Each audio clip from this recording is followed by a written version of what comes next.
All right, let's get right into it. Today, we're cracking open the document that basically runs Australia, the Constitution.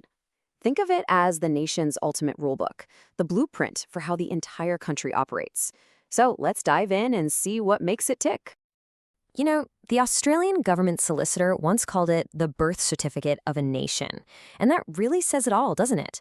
It's not just some dusty old piece of paper. This thing is the bedrock of modern Australia. So if this is the master plan, you have to ask, what are the actual rules? I mean, how does a document from over a century ago still control everything from who makes our laws to how they're carried out today? So here's what we're going to cover. First, we'll look at how this national blueprint even came to be. Then, we'll break down how it splits up power and how it juggles the relationship between the federal and state governments. We'll even dig into some crucial unwritten rules. And finally, see why it's so darn hard to change. Okay, first up, Australia's national blueprint. We're talking about the journey from 6 completely separate colonies into one single nation. So what is this thing really? Well, the Constitution is the fundamental, supreme law of Australia. It lays out the basic rules for how the government works, and it applies to everyone. And here's the kicker. It even binds the Parliament itself. No government can just pass a law that goes against the Constitution.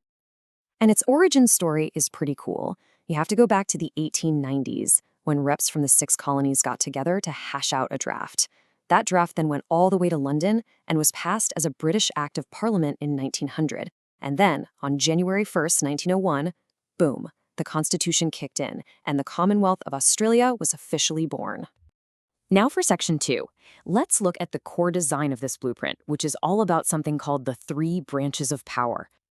The people who wrote this were smart. They knew you can't put all your eggs in one basket. So they designed the whole system to split power across 3 different branches. The goal? To make absolutely sure that no single group could ever get a total grip on power.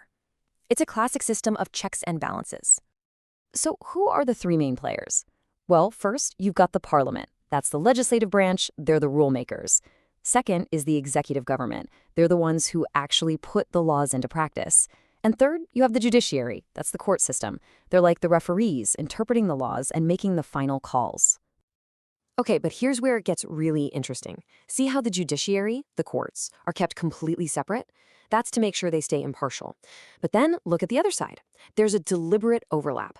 The executive, so the prime minister and the ministers, are actually part of the parliament.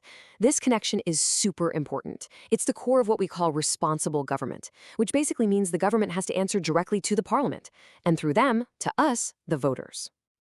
Right, let's move on to our third section, Commonwealth versus the states. You can think of this as a blueprint that works on 2 different levels at the same time. This whole 2-level system has a name, federalism. It sounds a bit academic, but it's pretty simple. It just means that powers are formally divided between one central national government, the Commonwealth, and the 6 regional state governments. And the Constitution is what spells out who's in charge of what. And this table here breaks it down perfectly. You can see the Commonwealth handles the big national stuff, right? Like defense, immigration, and taxes. Meanwhile, the states deal with things that are a bit closer to our daily lives: schools, hospitals, most crimes, and fixing the roads. But hang on. If you've got 2 different governments making laws, you've got to wonder, what happens when those laws clash? What if a state law says one thing and a Commonwealth law says the opposite? Well, the writers of the Constitution saw that coming, and they wrote in a very clear tiebreaker rule. And that tiebreaker is Section 109. You could call this the trump card clause. It says that if a state law is inconsistent with a Commonwealth law, the Commonwealth law wins. Every time.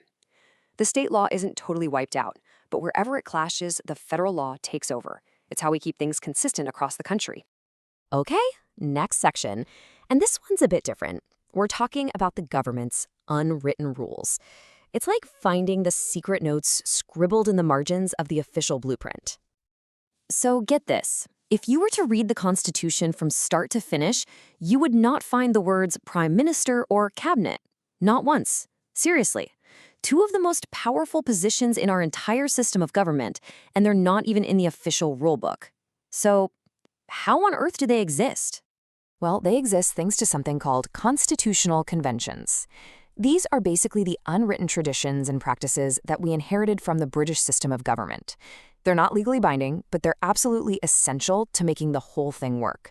The founders just assumed everyone knew these rules and would keep following them. Here are the biggest ones. The idea that the leader of the party with the most seats in the main House of Parliament becomes prime minister, that's a convention.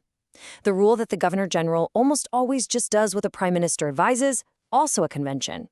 And the fact that all government ministers have to be elected members of parliament so they're accountable to it, yep, that's a convention too.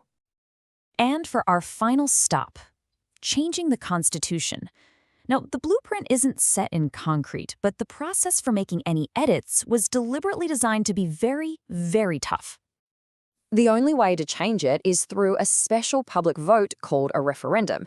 And to get a change across the line, you have to clear two massive hurdles. It's called a double majority. First, you need a national majority. More than 50% of all voters across the entire country have to vote yes. And second, you also need a state majority, which means a majority of voters in a majority of the states, so at least 4 out of 6 states, also have to vote yes. So just how high is that bar? Well, get a load of this number. Since 1901, there have been dozens of attempts to change the Constitution, but only eight have ever actually succeeded.